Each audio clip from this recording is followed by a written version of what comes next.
29 bishii August ee sanadkii 1949 Ruushku wuxuu noqday wadanka labaad ee haysta hubka nukliyeerka xilligaas uu Midowgii Sofiyeed qarxiyay bombadii ugu horeysay oo ku tijaabinayay hubkiisa nukliyeerka.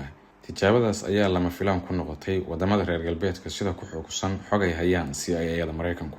Sababtoo ah khubarada Mareykanku waxay markaas u maleynayeen in Ruushku uusan awood u yeelan karin soo saarista nukliyeerka ilaa laga gaarayo sanadka 1953. balse arrinta la yaab kale waxay ahayd in saynisyahan u dhashay Mareykanka oo lagu magacaabi jiray Theodore Hall uu ahaa qofkii xukuumadda Moscow ka caawiyay inay nukliyeer u samaysato si fudud isagoo u gudbiyay macluumaad xasaasi ah. Waa run in Theodore Hall uusan ahayn muwaadinka kaliya ee Mareykanka ee cadawga sirta siiyay, laakiin waxaa sheekadiisa khaaska ka dhigaya waa inuu noqday qofka kaliya ee sidaa sameeyay haddana baxsaday.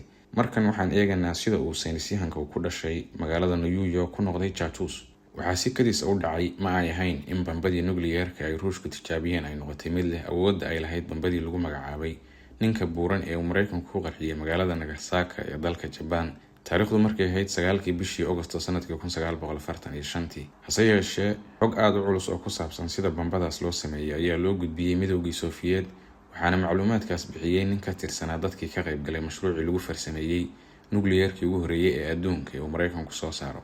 bombadaas sameynteeda waxaa Mareykanka gacan ku siinayay dalalka Ingiriiska iyo Canada. mashruucaas waxa uu ahaa mid sirtiisu ay aad u culus tahay sida laga soo xigtay warbixin uu sanadkii 1945 daabacay wargeyska The Life magazine.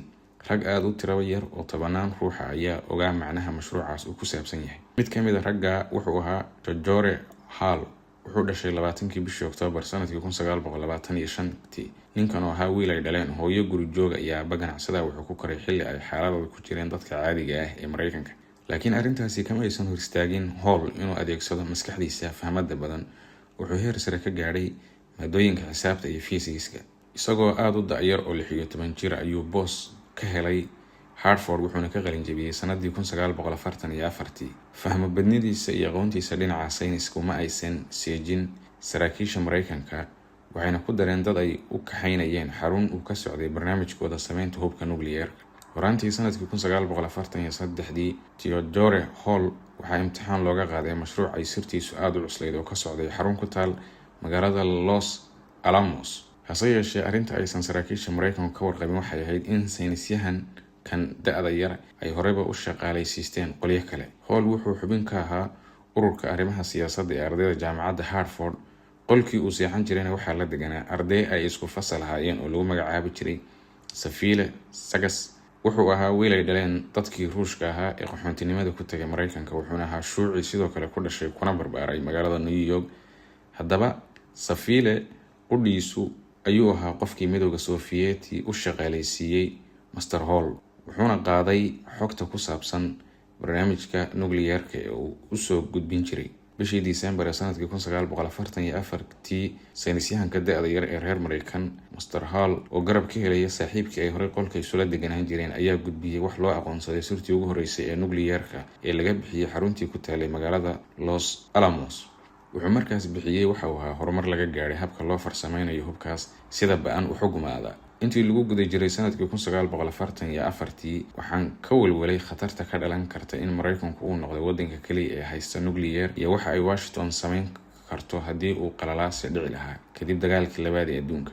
Theodore Hall ayaa sidaas ku yiri muuqaal u daabacay wargeyska New York Times sanadkii 1997 xilligaas oo ahayd 2 sano ka hor intii uusan u dhimanin cudurka kansarka. Theodore wuxuu ku dooday in Ruushka oo nukliyeer helay ay xakameysay isticmaalka hubkaas. Midowgii Sofiyeed xilligaas ma ay ahayn cadow, balse wuxuu xulafo lahaa Mareykanka, ayuu yiri Mr. Theodore. wuxuuna intaas ku daray dadkii ka socday Sofiyeedku waxay si geesinimo leh ula dagaalameen maamulkii Naaziga. khasaare nafeed oo aad u weyn ayaa ka soo gaaray geesinimada ay sameeyeen, waxaaba suurtagal ah inay guuldaro ka badbaadisay reer galbeedka. Mr. Hall waxay Sofiyeedkii Ruushka u yaqaaneen ninka da'da yar, wuxuuna macluumaad kale oo dheeraad ah ka siin jiray teknoolojiyad kasta oo laga gaaro farsamada nukliyeerka, gaar ahaan hubka ay ku jirto maadada khatarta badan dhalisa ee loo yaqaan plutonium. bombadii uu Mareykanku ku dhuftay magaalada Nagasaki ee dalka Japan waxay ka samaysnayd maadada plutonium, waxayna ka duwaneyd bombadii lagu dhuftay magaalada Hiroshima taasoo ka samaysnayd maadada uranium.